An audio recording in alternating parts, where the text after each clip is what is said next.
Bond মার্কেটের উন্নয়নে banking খাত থেকে কর্পোরেট কোম্পানির বড় ঋণের পরিমাণ কমিয়ে আনা হবে বলে জানিয়েছেন বাংলাদেশ ব্যাংকের গভর্নর আহসান এইচ মনসুর।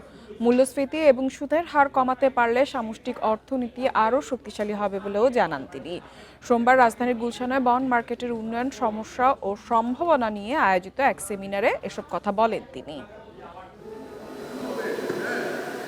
দেশের শিল্প ও ব্যবসা বাণিজ্যের উন্নয়নে এখনও বিনিয়োগকারীদের প্রধান ভরসা ব্যাংক ঋণ। আবার উচ্চ সুদের কারণে অনেক সময় নতুন উদ্যোক্তারা পিছিয়ে পড়ছেন।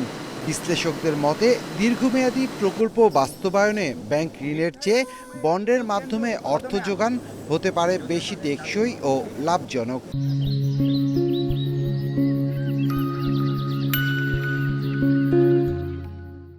সম্ভব নয়।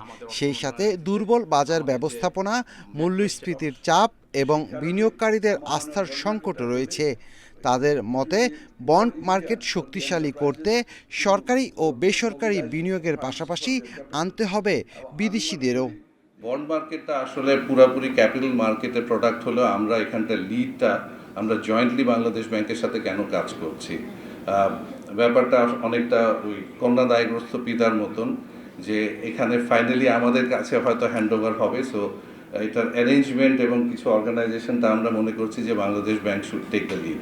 লোকাল কারেন্সি, বিদেশি ইনভেস্টরদেরকে নিয়ে আসা যায় লোকাল কারেন্সি বন্ডে, তার চেষ্টা করছি। আমাদের এই ক্ষেত্রে আপনারা জানেন দুটা ইম্পর্টেন্ট আর্থিক প্রতিষ্ঠান আছে, ইটকল এবং বিআইএফএফএল। তাদের মাধ্যমে কীভাবে আমরা এটা করতে পারি, গভর্নমেন্ট সভরেন গ্যারান্টি দিবে, এই কাজটা অনেক দূরে এগিয়ে গেছে। এটা চালু হলে আমাদের লোকাল কারেন্সি বন্ড মার্কেটে একটা নতুন বিপ্লব সূচিত হবে। এ সময় বাংলাদেশ ব্যাংকের গভর্নর বলেন, বন্ড মার্কেটের উন্নয়ন এবং গ্রাহকের সুরক্ষা ও আস্থা নিশ্চিত করতে নিয়ন্ত্রক সংস্থাগুলোকে কাজ করতে হবে। একই সাথে নতুন সরকারি কর্মকর্তা কর্মচারীদের পেনশন ফান্ডের টাকা বন্ডে নিয়ে আসার তাগিদ দেন গভর্নর। আগামীতে যারা এই সরকারি কর্মকর্তা হিসেবে ঢুকবেন তাদের পেনশন সিস্টেমটা হবে ফান্ডেড পেনশন সিস্টেম। পৃথিবীতে সব দেশেই তাই হয়। এবং আগের যারা ঢুকেছেন তাদেরকে গ্র্যান্ডফাদার করে দেওয়া হবে, তাদেরকে ওল্ড সিস্টেমেই তারা রিটায়ার করে যাবেন। আপনাদের ভয় পাওয়ার কিছু নেই। নতুন বন্ড নবায়নের ক্ষেত্রে জটিলতা কমানোর পাশাপাশি প্রণোদনার বিষয়টি বিবেচনা করা হচ্ছে বলে জানান বাংলাদেশ ব্যাংকের governor. Shafil Alam Sujan, independent news, Dhaka.